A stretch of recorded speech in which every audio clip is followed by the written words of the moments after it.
जो इंसान जितना ही ज़्यादा शांत रहता है और शांत दिखता है वो औरों से उतना ही ज़्यादा अलग होता है। उसमें गहराई होती है, उसके अंदर गंभीरता होती है किसी भी चीज़ को लेकर के। अकेला और शांत इंसान अपनी लाइफ में वो सब कुछ कर सकता है जो एक ग्रुप में रह रहा इंसान नहीं कर सकता। एक अकेला और शांत इंसान अपनी लाइफ के डिसीज़न को 90 डिग्री पे घुमा सकता है।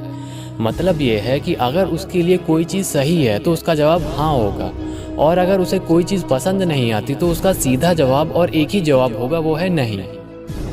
आज की इस वीडियो में बात करेंगे कि शांत कैसे रहें, शांत और अकेले रहने से सोसाइटी में क्या बेनिफिट मिलते हैं, ये लोग दूसरों से अलग क्यों होते हैं। सबसे पहली बात, शांत कैसे रहें। लाइफ में कई बार ऐसी सिचुएशन आती हैं जहाँ पे इंसान को ये रियलाइज़ हो जाता है कि मेरी इम्पोर्टेंस क्या है, मेरा अस्तित्व क्या है इस दुनिया में, क्या मैं आगे चल के अपनी फैमिली को एक हैप्पी लाइफ दे सकूँगा कि नहीं। ये सिचुएशन तब भी बनती है कि जब किसी को प्यार में धोखा मिलता है, जब किसी को रिजेक्शन मिलता है। ये सिचुएशन तब भी बनती है जब किसी इंसान को ये रियलाइज़ हो जाता है कि सामने वाले बंदे ने मुझे यूज़ किया सिर्फ अपने बेनिफिट के लिए। ये सिचुएशन तब भी बनती है कि जब घर में पड़े पड़े सिर्फ खा रहे होते हैं और मम्मी पापा से ये सुनने को मिल जाता है कि पढ़ लिख लो और हमारा नाम सोसाइटी में थोड़ा सा ऊँचा कर दो, बस हम इससे ज़्यादा कुछ नहीं चाहते।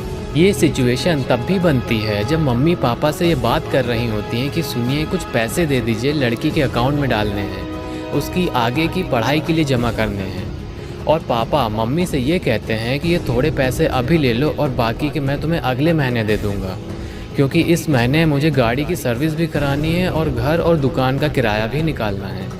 अगर तुम अभी इंटरमीडिएट में हो या फिर कॉलेज की एडमिशन की तैयारी कर रहे हो तो तुम्हारे पास अभी एक चांस है कि तुम अपनी कॉलेज में ऐसी पर्सनैलिटी बना सकते हो।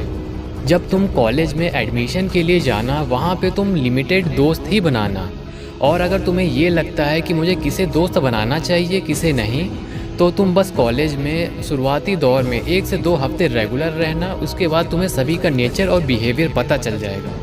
उसके बाद जो तुम्हें सही लगे या फिर तुम्हारे लायक हो उनसे दोस्ती कर लेना। दोस्त अगर बनाना तो 2 या 4 ही बनाना, उससे ज़्यादा नहीं। ऐसा करते वक्त तुम्हें एक कबीर का दोहा हमेशा याद रखना है कि कबीरा खड़ा बाजार में मांगे सबकी खैर, ना काहो से दोस्ती ना काहो से बैर। मतलब ये है कि तुम्हें बातचीत करनी है, तुम बातचीत सबसे करना, दोस्त भी सबको ही बनाना, बट दोस्ती इतनी भी ज़्यादा गहरी मत कर देना कि सबको ही इम्पोर्टेंस और अटेंशन देनी पड़ जाए, क्योंकि एक टाइम पे सिर्फ 2 से ज़्यादा को तुम अटेंशन और इम्पोर्टेंस नहीं दे सकते, और अगर बाकी के दोस्त को अटेंशन और इम्पोर्टेंस ना मिले तो वो तुम्हें मतलबी समझेंगे।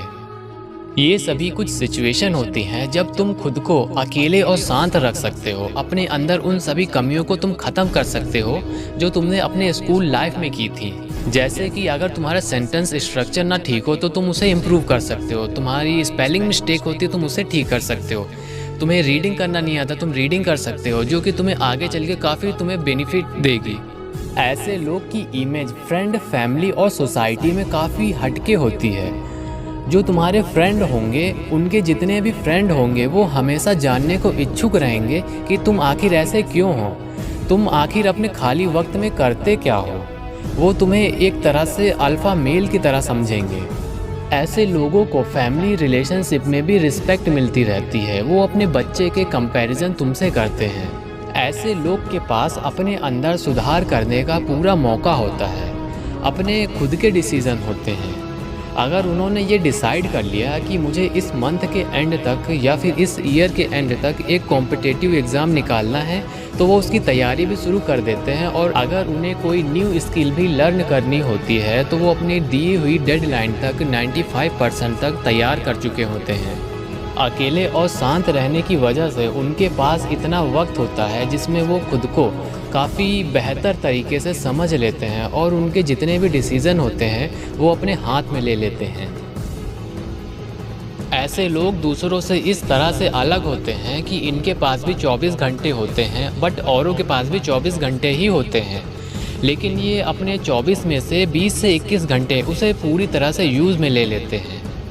जब कभी भी कोई खाली बैठता है तब हम लोग ये कहते हैं कि ये था जब कभी भी कोई खाली दिखता है या फिर बैठता है तब हम लोग ये कहते हैं कि ये खाली बैठ के अपना टाइम वेस्ट कर रहा है। बट जब ये लोग खाली बैठते हैं तब ये अपनी पर्सनालिटी के बारे में सोचते हैं कि उसे कैसे और बेहतर बनाया जा सके, मुझ में क्या इम्प्रूवमेंट की ज़रूरत है। ये खाली टाइम में अपने फ्यूचर प्लान करते हैं कि अब मैं ये कर लूँगा तो उसके बाद मैं क्या करूँगा। ऐसे लोग दूसरों से इस तरह से अलग होते हैं कि इनके पास भी 24 घंटे होते हैं, औरों के पास भी 24 घंटे ही होते हैं, बट ये अपने 24 में से 20 से 21 घंटे को पूरी तरह से यूज़ में ले लेते हैं। जब कभी भी कोई खाली बैठता है तब हम लोग ये कहते हैं कि ये खाली बैठ के अपना टाइम वेस्ट कर रहा है। बट जब ये लोग खाली बैठते हैं उस वक्त में ये सोचते रहते हैं कि ये अपनी पर्सनैलिटी को कैसे डेवलप करें, इनमें कोई कमी है या फिर मुझे कोई और इम्प्रूवमेंट की ज़रूरत है। और जब ये लोग भी खाली बैठते हैं तब ये अपने फ्यूचर के बारे में सोचते रहते हैं, अपने आने वाले गोल्स और उसके लिए प्लान करते रहते हैं।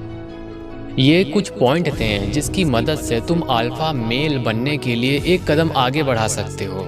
मैं उम्मीद करता हूँ कि ये वीडियो तुम्हारे लिए यूज़फुल होगी। अगर वीडियो अच्छी लगे तो चैनल को सब्सक्राइब कर देना। मिलते हैं किसी नए टॉपिक के साथ, तब तक के लिए अपना ध्यान रखना। जय हिंद, वंदे मातरम।